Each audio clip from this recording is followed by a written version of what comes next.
Hello, Internet. It is Adam Malik Aaron. I hope you all enjoyed that Infinity War review. I hate that I had to be so vague with the movies, and there's so much that happened in it, but I have to be vague because no spoilers. I don't want to ruin it for anybody because that's horrible.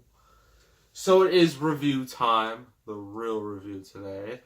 It is another M. Night Shyamalan movie. Now you're probably asking, how many movies does this guy got? Well, we reviewed Sixth Sense, we reviewed Signs, we reviewed The Village, we reviewed Lady in the Water, The Happening, Last Airbender, After Earth, and Split. So there's two left. This is one. This is the movie that finally, after years of awful crap, just disasters of film, he finally said to himself, you know what, I'm gonna start, slow and just, rebuild myself, rebuild my brand, make myself better. That movie is The Visit. Yeah. So this was produced by Jason Blum. If you know Blumhouse, they've done quite a lot of stuff. Like the Insidious movies is one. Purge. I think they did Sinister. Happy Death Day is one. Get Out is one. Yeah, they've had quite a lot of movies. It's kind of absurd. So, yeah. And so you're probably asking, well, how did Shyamalan get to this point? Well, after, what are all of them? Lady in the Water, Happening, Airbender, After Earth, the studios were just like, no, get away from me. Because he's had quite the bad reputation. So, with Jason Blum and Universal, and they're just like, okay, fine, you can make a movie. But we're not going to spend millions of dollars on it. It needs to be cheap. Like $5 million. And I've heard a lot of that money, I think a lot of that money was actually Shyamalan's himself. Which is crazy. He used that to make this movie. So this is basically truly his film. Which is kind of nice. Nice little fact for you. Here is the description. If you want to read it, go right ahead. If you can't, well, I'm sorry. It's the best I can do. So, when Becca and Tyler are sent to their grandparents' secluded Pennsylvania farm, it has to be in Pennsylvania, that's M. Night Shyamalan's home, town, state, place, farm for a week-long stay, they quickly discover something is not right with the elderly couple. Faced with strange rules and increasingly frightening behavior, the children soon realize it will take all of their wits to make it home alive. So yeah. Plot. It also this is found footage, and you're probably like, ew, found footage. Isn't that dead? I'm like, yeah, it is dead. Sort of, I think. I think it's mostly dead. Yeah, it's dead. Remember when found footage was like the next big thing in horror? Mainly because the Blair Witch Project made it super popular, and then Paranormal Activity made it super popular, and soon everybody was doing it, and it got old real fast, and then eventually died. Thankfully, this is mainly because a lot of those movies weren't very good. This is one of the rare exceptions to that rule. So, yeah. And there's actually a reason why it's not found footage. It's not just found footage for the sake of just, ooh, I'm holding a camera. No. It's a reason. One of our characters, Becca, she's wants to make a documentary. Show off her filmmaking skills. So, makes sense, I guess. Better than no reason. So yeah, these two kids, specifically Where's a good picture? These two kids right here. On the top picture. You see them? Good. Yeah, they're going to supposedly, their grandparents' house. And you're probably wondering, like, why isn't the mom coming with them? Well, she's on a cruise. Not only that, her and her parents had a bit of a falling out. And yeah, it's no good. So, yeah, they're just there, and it looks like, the grandparents are like, they're your typical grandparents, mainly, nice people, a bunch of old stuff. They make them cookies and snacks. They laugh, have a good old, jolly old time. The way most grandparents do things. And then, this movie goes on. This movie is short, by the way.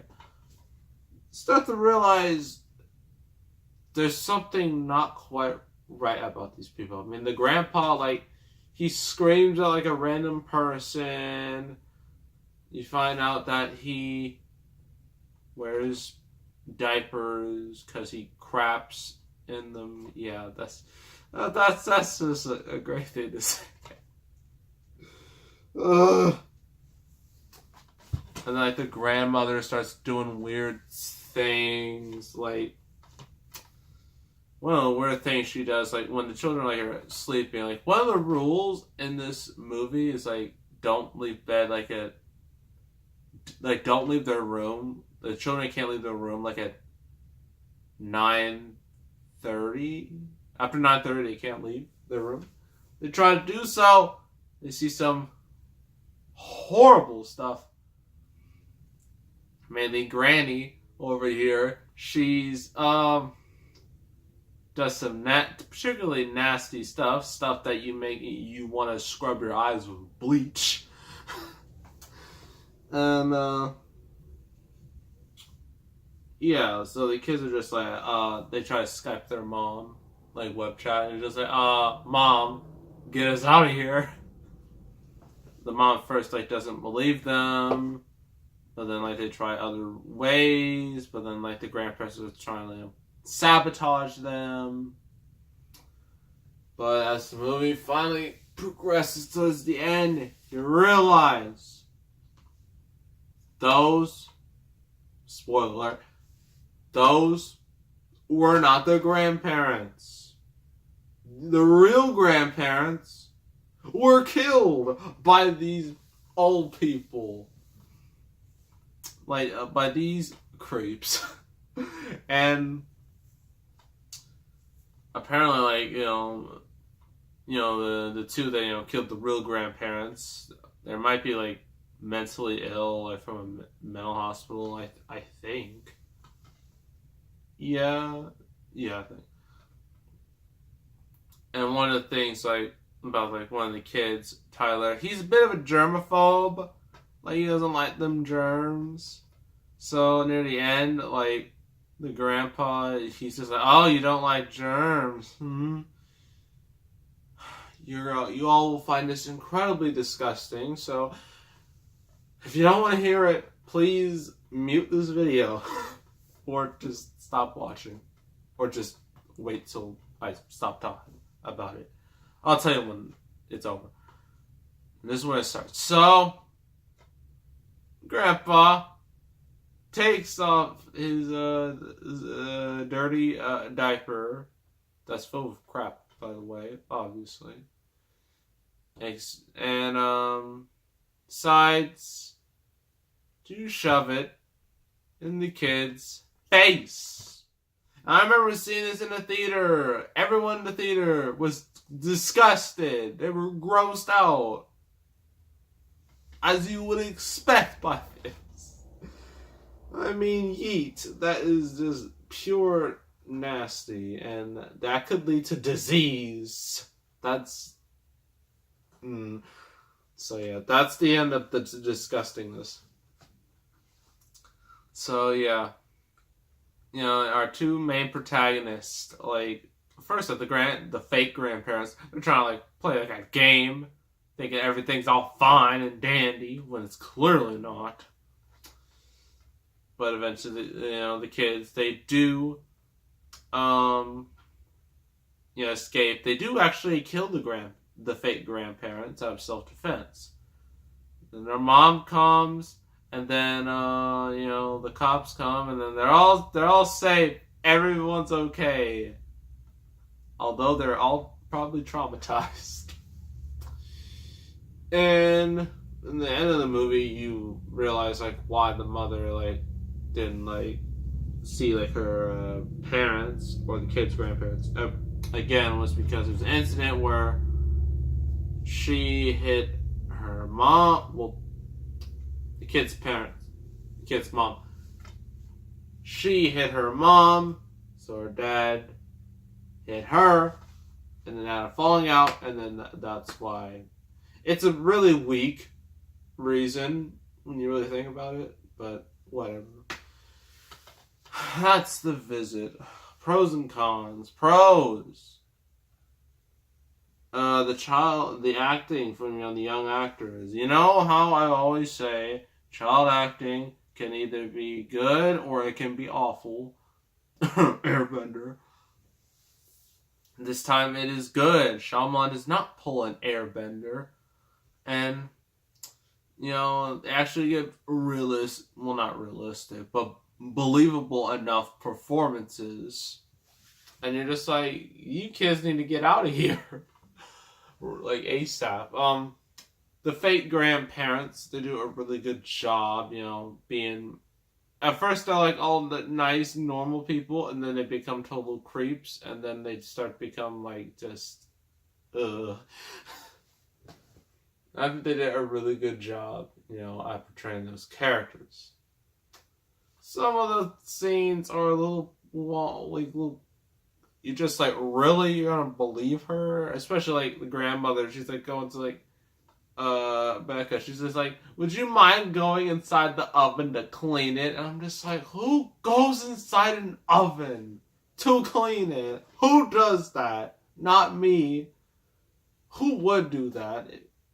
Unless you want to, roast yourself, then why would you need to go all the way in? I mean, you can just, reach in with your arm and just scrub and then clean it that way. You don't have to crawl all the way in, because that's not smart.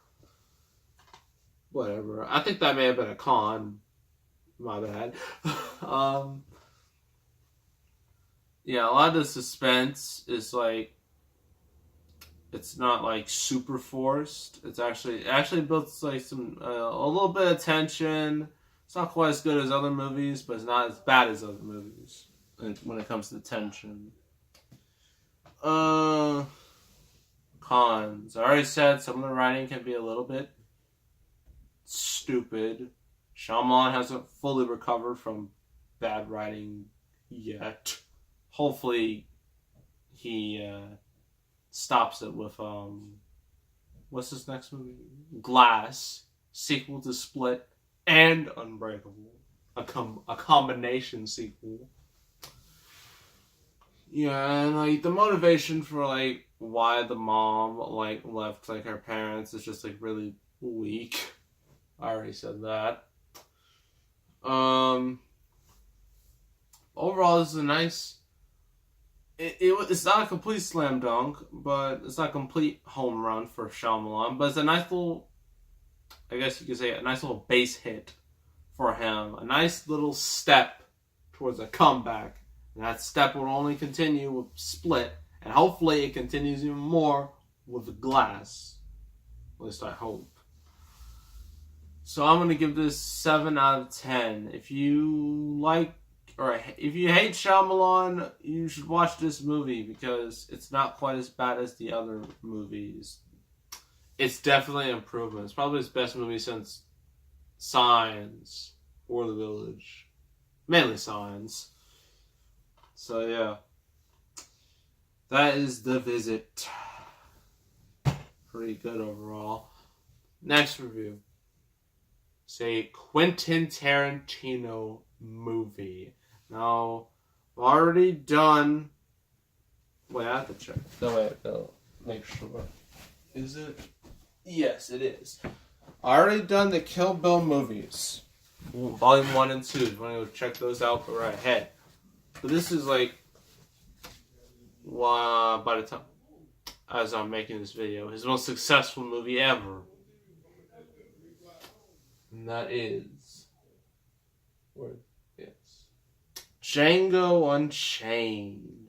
And I know a certain company distributed it, and I don't want to talk about it because they're horrible, but I'm gonna have, you know what, we'll get to that when we get to that. So the next review is Django Unchained. So make sure to subscribe, like this video, leave a comment. I will see you all next time. And I am